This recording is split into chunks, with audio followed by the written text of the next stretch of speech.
rated M for mature. When you have nothing to defend, all you can do is attack. Welcome to Delta. In Gears of War, you never fight alone. This was one of the driving design mantras that we had from the start. It's not just about Marcus Phoenix, it's also about Dominic Santiago, it's also about the other members of Delta Squad. So in Gears 2, you actually get to know the other guys a little bit better, experience a little bit more of a personal story arc, and experience the horrors of war with the men of Delta Squad. So Gears 2 starts 6 months after the first Gears ends. You set off the light mass bomb underground and you think you've won. You've beaten back the Locusts, but you start getting little bits of insurgent activity. Winter is coming on fast. It's starting to get a little bit chilly, and humanity is in serious trouble because the Locusts are back. And suddenly cities start sinking all over the place, and you figure they're coming back with a vengeance. Humanity is up at this location called Jacinto. It's their one last safe city. They're all coming for it, and this is your chance. And so we just do a full assault. We basically need to strike back against the Locust and find where they live and take them out potentially once and for all. They're the true underdog in that they're not just fighting a war for land or for power or for money, they're fighting for survival. This is a fight against extinction.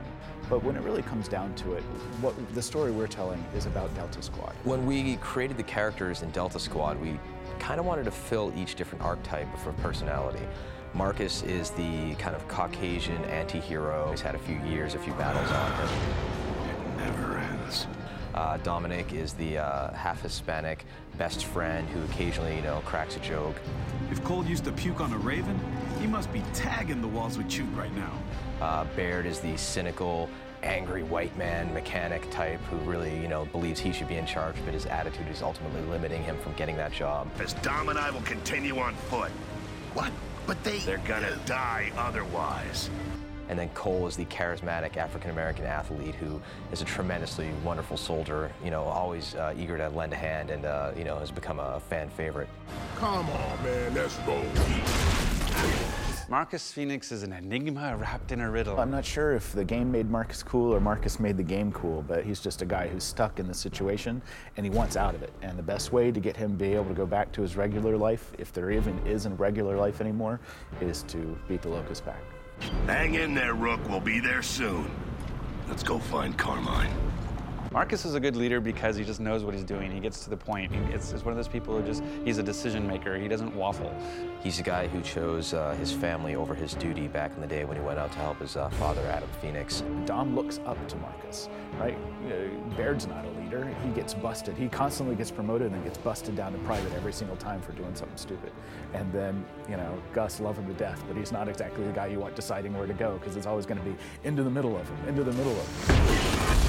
One of the new Gears you get to meet in Gears 2 is Ty Caliso, who's a longtime friend of Marcus's. They actually fought together in the Pendulum Wars. Ty, good to see you.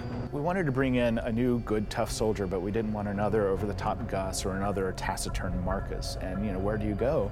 Spiritual is what we thought. Someone who's fighting, it's something they believe in, and they believe sort of in, I won't say Bushido, but that art of the warrior and spirituality. Fate has thrown us together again, huh, Marcus? And it's just a kind of a different feel. We've really steered clear of religion in Gears. There's lots of statuary, things that sort of imply a religion, but we've kind of avoided that. And so this is the first time we've maybe peeked a little bit in about what their beliefs are. Everything happens for a reason.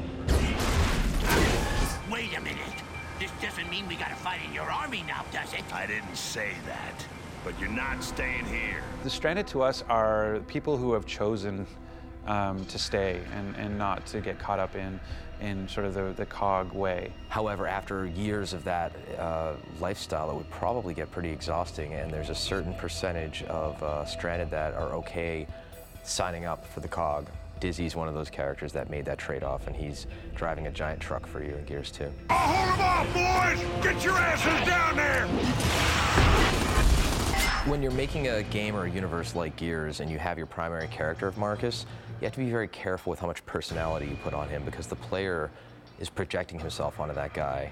If Marcus was looking for his wife, the player would be like, wait, why do I care about this woman? With Dom, we're able to play with these emotions a little bit more. When we wrote Dom, Dom is the voice of the player. We didn't want, anytime the player would be saying, what the hell is that? Or why am I doing this? Whatever, Dom says that. He's able to call out, the pink elephant in the middle of the room. We wanted him to be more than just sort of the best friend sidekick. We want to understand, what it is that motivates him and why is he in this war. I think we're taking a lot of risks with Dom. It's not just about killing Locust anymore. You ever seen this woman? Name's Maria. Pretty. We have to be really careful trying to get a love story into a game like Gears. If something happens to me, promise me you'll look for Maria. I really hope gamers aren't just going to skip through cinematics, but give it a second and watch it, because I think they're going to be impressed, and it's still cool. They're badass characters who just happen to, be in love. That's cool. Not again! I've lost her again! Ah!